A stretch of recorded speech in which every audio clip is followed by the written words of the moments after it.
Our next speaker is Brent Manera. Close enough? And he's begged me not to say too much about him. But I will let you know that he's the senior historian and curator at the Anzac Memorial in Hyde Park, Sydney, and he's done a lot of other things.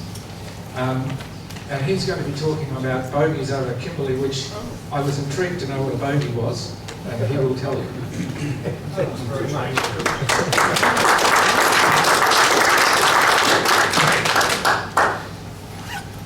How do you follow on from Tom Lewis? That was a legendary paper. Thank you very much, Tom, and perfect orientation for what I'd like to talk about. While many Australians are aware that Darwin was bombed in February 1942, few are aware that hostile aircraft continued. Well, after you listen to Tom, of course, you know that enemy hostile aircraft continued to fly missions over northern Australia well into 1944. These are students at the Adelaide River Commonwealth War Graves Commission Cemetery. These are students I took up there a few years ago who had earned scholarships to visit military sites as part of the New South Wales Premier's Anzac Memorial Scholarship Tour.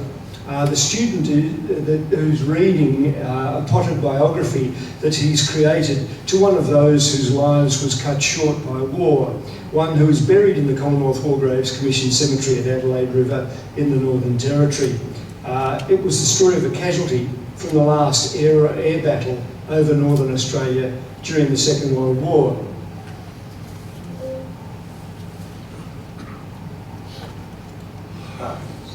Terrific. There are a few 20th century battlefields in Australia, on Australian soil, and even fewer with dedicated memorials. This is a memorial at the base of the Broome Jetty, created just a few years ago to remember that morning of terror on Roebuck Bay on the 3rd of March 1942. The jetty is gone. The recovered bodies of the casualties were moved to Karrakatta Cemetery in Perth almost 80 years ago. And with every high tide, less and less of the wrecked flying boats remain. The new memorial, however, will help to remember that second deadliest attack on Australia. This afternoon, however, I want to talk about the last and probably the least remembered battle over Australia. An appalling artist's impression of a Dyna-Mark III, which is nothing. Anyway, in the pre-dawn darkness of the 20th of July 1944, Lieutenant Itsuka Kiyoshi, a pilot serving with Dai 70 Chutai, and his observer, Lieutenant Ito Hisio, climbed into their Mitsubishi Ki-46 Mark II, or Type 100, a twin-engined, low-winged monoplane reconnaissance aircraft on the airfield at Penfui at the eastern end of the island of Timor. Their mission that day was to monitor the progress of the construction of the secret RAAF bomber base, codenamed Truscott, at the far northeastern Kimberley in Western Australia. This is the Dyna-Mark II, which is actually one of the aircraft that Itsuka was flying. The Mitsubishi Ki-46 was nicknamed Dyna by the Allies. Designed in the late 1930s, it had been state-of-the-art, sleek, fast and manoeuvrable. It was popular with Japanese aircrew in the war over China and in the victorious opening months of the war in the Pacific. The reconnaissance aircraft was lightly armoured and had no guns or cannon, as it relied on speed and manoeuvrability to evade attacking fighters. The cockpit gave the pilot excellent vision forward and above. The observer occupied a separate compartment further back along the fuselage above the trailing edge of the wing. By 1944, however, the Dyna's reputation was beginning to fade. The new generation of Allied fighters and bombers was surpassing the Japanese aircraft's advantages in speed, rate of climb and performance at altitude. Itsuka had been flying out of Penfui for most of the year.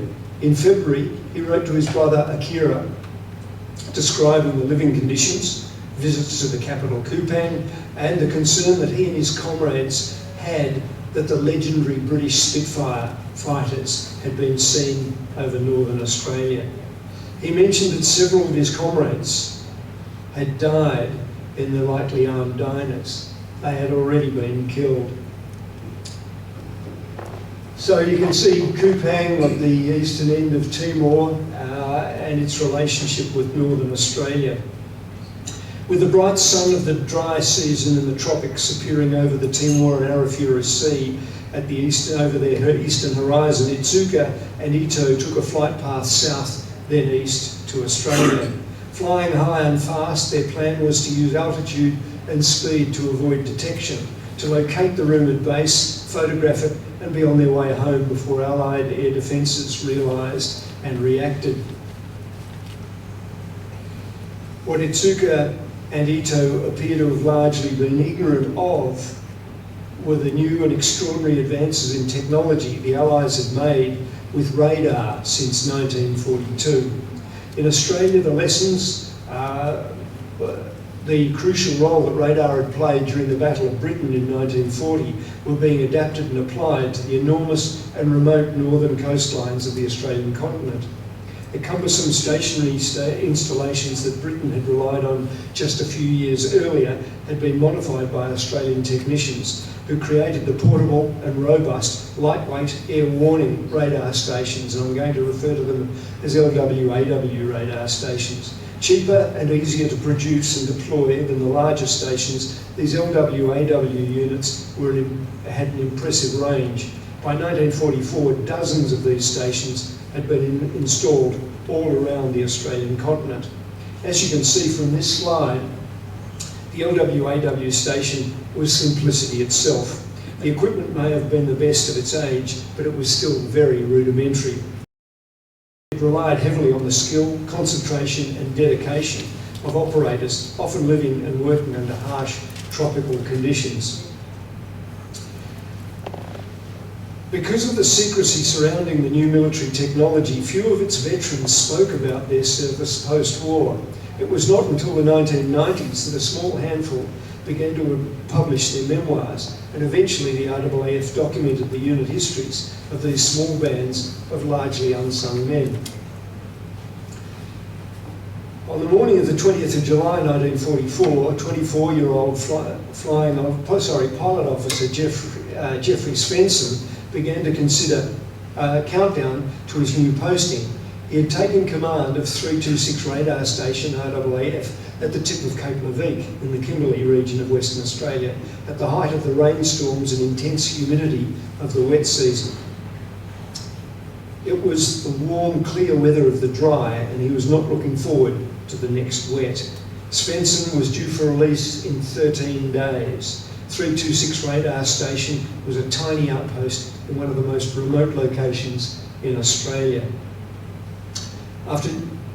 Just after 0800 hours, the equipment at 326 detected an incoming aircraft flying high and fast. Rotated by hand, the antenna picked up the direction of the intruder and passed it on to other stations in the network. So you can see Cape Leveque and the other stations nearby.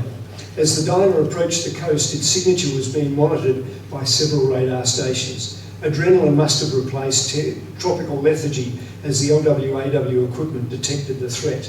Pilot Officer Paul Watson's team, manning 344 radar station, had been based on West Montliviot Island for less than 4 months and had already seen much air traffic, but rarely an enemy. They soon picked up Itsuka's aircraft. 319 and 317 radar stations were also relatively recent arrivals in the Kimberley, but Pilot Officer Bill Hamer's 319 station crew at Drysdale Mission and Flight Lieutenant Ron McCuskers' crew at 317 on the eastern edge of Sir Graham Moore Island soon joined in plotting the intruder. Flight Lieutenant Alan Williams and his men at 154 radar station were equipped with shorter range ground control interceptor set, also located on the Anzac Peninsula. They were the closest to Truscott, but their direct communications with the aircraft at the base was still being established. At Truscott, the strip was being operated by 58 Operational Base Unit. Designed as a forward airfield and constructed as covertly as possible, Truscott was intended to have a runway long enough for the giant 4-engine B-24 Liberator heavy bombers to enable them to strike at targets deep in the heart of Japanese-occupied Netherlands East Indies.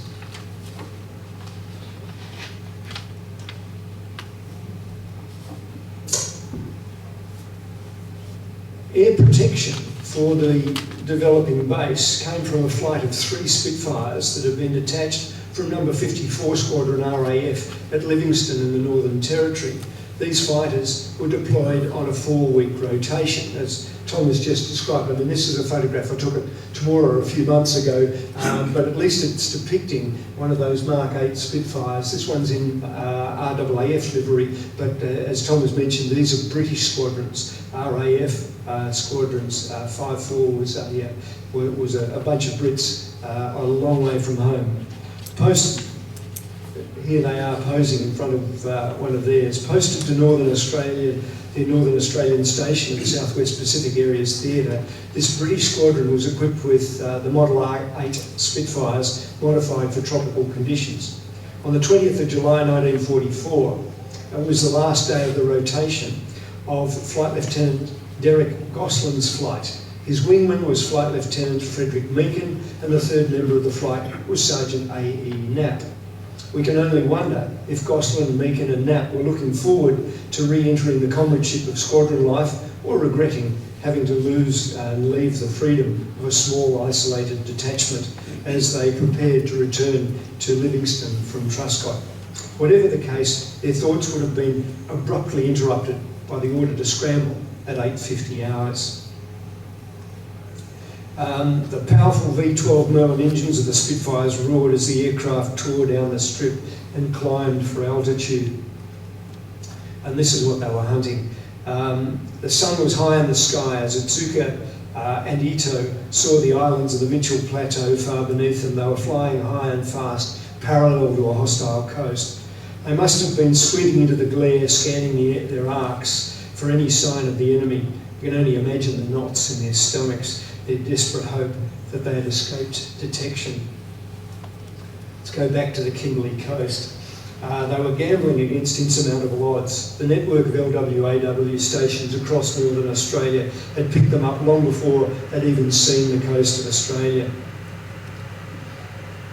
The interceptor equipment at 154 radar station responded to the information coming from the radar stations that had locked onto Itsuka's flight path as he approached the coast. On that July day, radar operator Sergeant Keith Backshall was manning the set that was linked to the antenna. Beside him was Flight Lieutenant Walter Maley. While Backshall calculated the direction, altitude and speed of the enemy, Maley's task was to direct the fighters onto the target. It's interesting to note that in a post-war interview with former fellow operator Maury Fenton, Backshall described Maley as, quote, the son of a former Test cricketer Arthur Maley. He makes no mention that Flight Lieutenant Maley was a fighter pilot himself and had already served a punishing tour in North Africa with No. 3 Squadron and had earned the Distinguished Flying Medal for shooting down enemy aircraft. Son of a cricketer indeed. That's Maley, by the way, in the inset. So this is 3 Spitfires flying in formation as they left Truscott. Well, it isn't actually. This is 3 Spitfires flying out of Temora a couple of months ago. With Goslin, although Goslin was obviously confident that the target was Truscott, he appreciated that there were other nearby targets to protect. The squadron log records Flight Lieutenant Knapp was vectored to Drysdale Mission. Flight Lieutenant Goslin and Flight Lieutenant Meakin sighted a diner approaching the Drysdale Strip at 27,000 feet. If Flight Sergeant Knapp had resisted a bad attitude to selfish officers before, he certainly would have developed one that morning as he imagined Goslin and Meakin closing on their target while he was tasked with patrolling the empty sky over a barely used airfield. The ground control interceptor set provided Backshall and Maley with details every 45 seconds. Interpreting the data, they relayed the information to the pilots. Backshall heard the controller, quote, vector the fighters to its position 1,000 feet below and slightly behind the target. This enabled the Spitfires to attack from the blind spot. Inside the diner, Otsuka and Ito saw the Spitfires climbing to attack them. Their aircraft may have been one of the fastest in the Japanese arsenal in 1940, but by 1944 it was outclassed by the latest models of Allied fighters. As Goslin and Meakin manoeuvred below and behind the diner, Ito furiously prepared grenades the only defensive equipment on his aircraft. The Dyna had been fitted with 3 rows of 4 1-inch diameter tubes behind the cockpit and forward of the observer's position. By releasing grenades from the tubes, they would hopefully fall clear of the fuselage and explode in the path of any aircraft seeking to attack from below and behind. It was a desperate but forlorn hope. The Spitfires avoided the tiny shards of shrapnel and closed on the Dyna. The squadron log takes up the story. As they approached the enemy aircraft from astern, the Dyna was seen to drop clusters of aerial fragmentation bombs which burst below and behind our aircraft.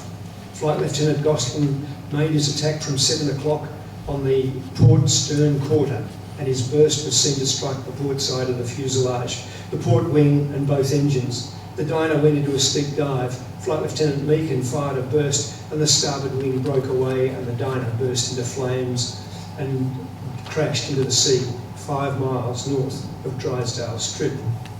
On the ground, Baxter recalled, we received a tally-ho from the Spitfires when the Dyna aircraft was slightly north of our base. We went outside the vans to watch the dogfight. The battle was over in minutes. Were Atsuka and Ito killed by machine gun and cannon fire from the Spitfires?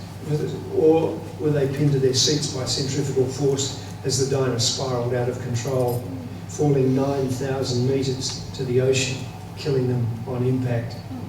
As the aircraft crashed into the sea, known to be alive with poisonous jellyfish, sharks and crocodiles, RAAF investigators waited for low tide before attempting any assessment or recovery of parts from the Dyna. It took weeks for an RAAF salvage team to arrive. By that time, the wreck had been picked over by souvenir hunters from Truscott.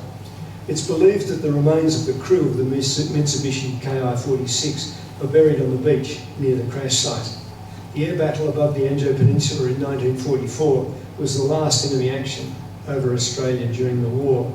Despite newspapers being full of war stories, Gosling and Meakin's victory received no mention at the time.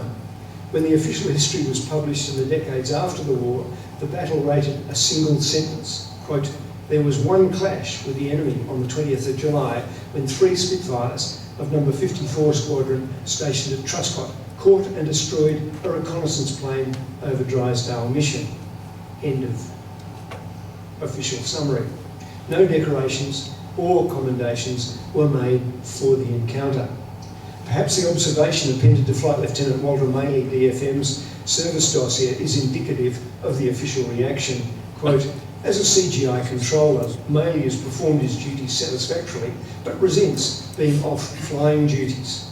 As a CO of 150 radar station, his administration was fair, but rather inclined to make all decisions without reference to higher authority. Despite his vital role in the destruction of the Dyna, the report concludes that Maley is suited to flying duties rather than an administrative post. In 1980, a team of enthusiastic amateur aviation archaeologists recovered pieces of the Dyna from where the RAAF salvage team had dumped it at Truscott in 1944. Transported to Perth, today pieces of the wreckage are preserved by the RAAF Association Aviation Heritage Volunteers. In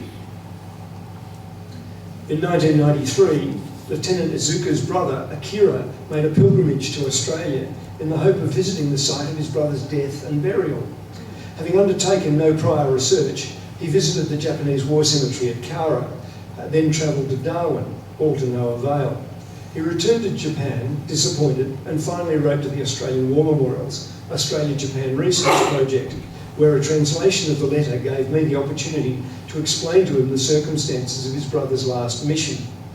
That Atsuka and his observer had died 600 kilometres southwest of Darwin in the remote Kimberley, and the remote Kimberley now claim his remains. Another tragic postscript to the battle was the accidental death of Flight Lieutenant Fred Meakin. Just a week after the destruction of the Japanese reconnaissance flight, the 23-year-old from Christchurch in Hampshire in the UK was killed when his aircraft stalled and crashed. The entry in 54 Squadron operations book on the 28th of July 1944 explains, at approximately 0800 hours this morning, Flight Lieutenant Meakin met with a fatal accident 3 miles southeast of Livingston Strip. The aircraft was circling low just after takeoff prior to formatting. When Flight Lieutenant Meakin's machine struck a treetop, the aircraft ploughed through the trees. An explosion followed, blowing their machine up and scattering it over a large area.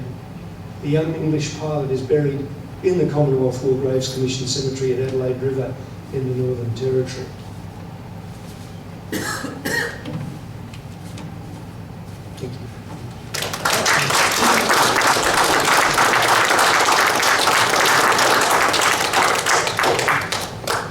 Thank you for an excellent presentation. And Tom, I've got to congratulate you on your presentation. Thank you. Very good. Excellent, in fact. Would you like to come up and take questions, please?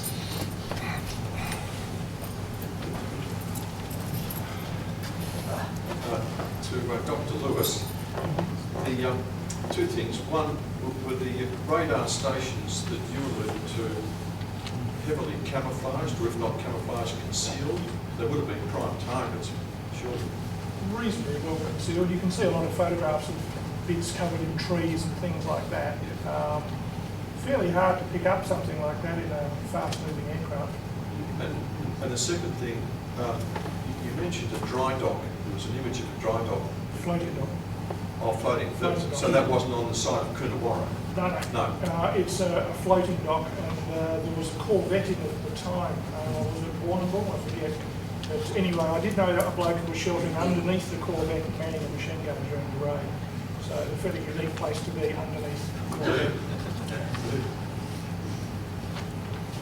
A question for Brad. I think you mentioned that the Japanese pilots, their remains were found and they were buried on the beach.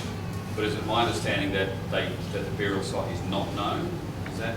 Yeah, that was the difficulty in writing the letter to the brother, because in interviewing a couple of the blokes that had been at Truscott at the time, when I said, look, you know, what did you guys do with the human remains recovered from the wreck?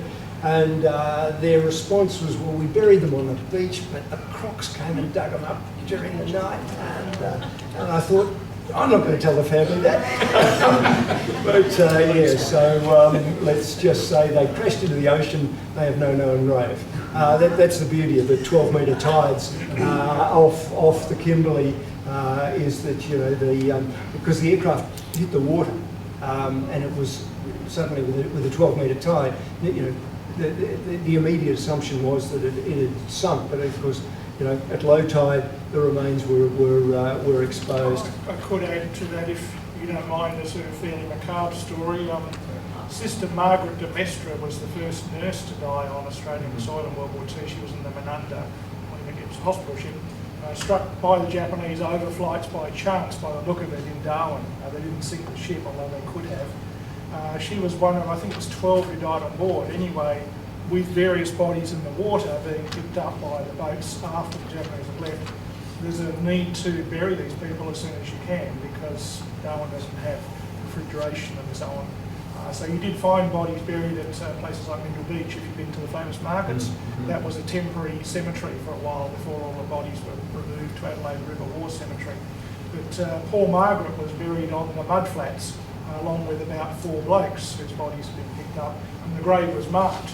The trouble was that the enormous tides that you get removed the grave marker, and now we don't know where she was buried. And the de Mestre family, who live in New South Wales, and quite a big family, they've been writing to the Army for the last 50, 60 years, demanding that something be done, but it's impossible.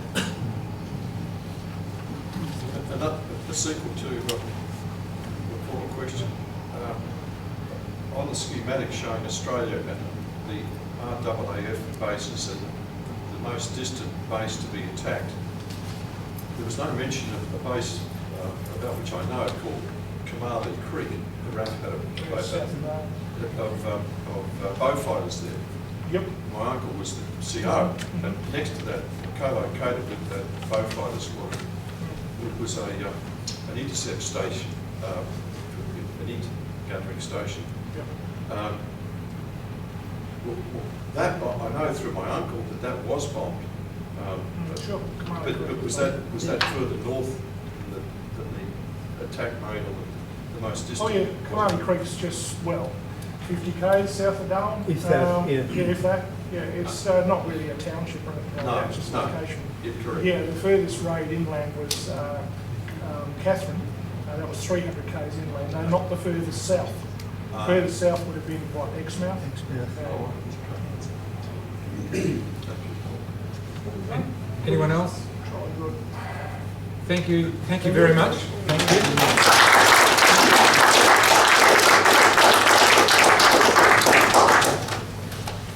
Don't go away.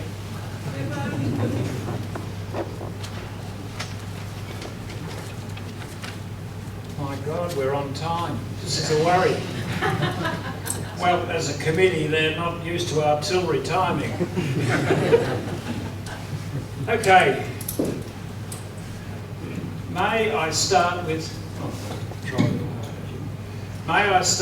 a thank you to the superb range of presenters that, rather than speakers, because some people can write, some people can speak, some people can even do both, but I have been impressed today by the presentation, and again, a big thank you.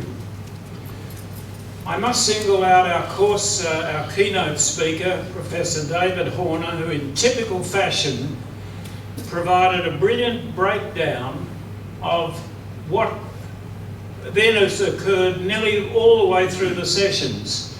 And in fact, I want to lead that paper again because it just covers typical Horner stuff. Now, I'll go back to the speakers though. The free of charge price for the speakers for this is to provide to Jason McGregor with their subject paper, mainly for us to place on the website and for me to read.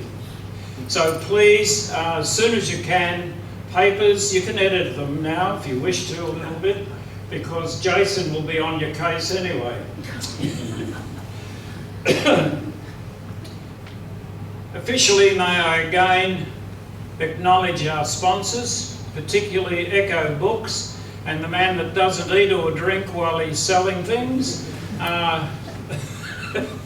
Marcus Fielding, because very, very important for what we're trying to do in terms of educating people, and I'm very pleased.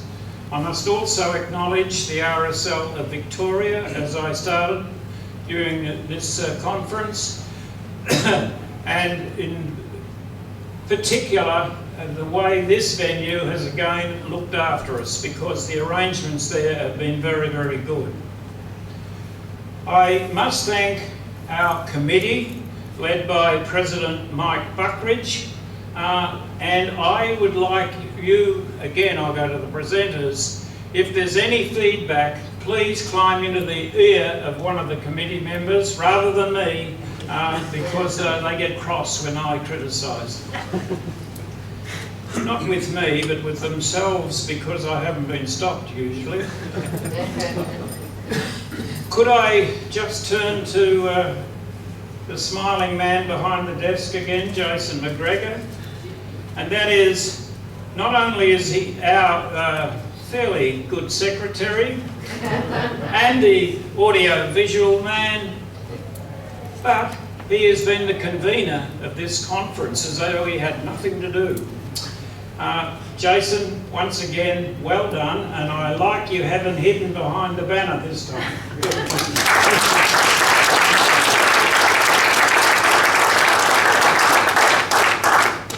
I think that applause acknowledges that you've provided another cracker conference for us. Thank you.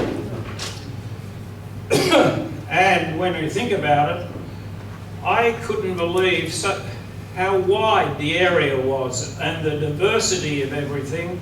And as I started, it's another forgotten element of our military history in Australia in particular. Well done.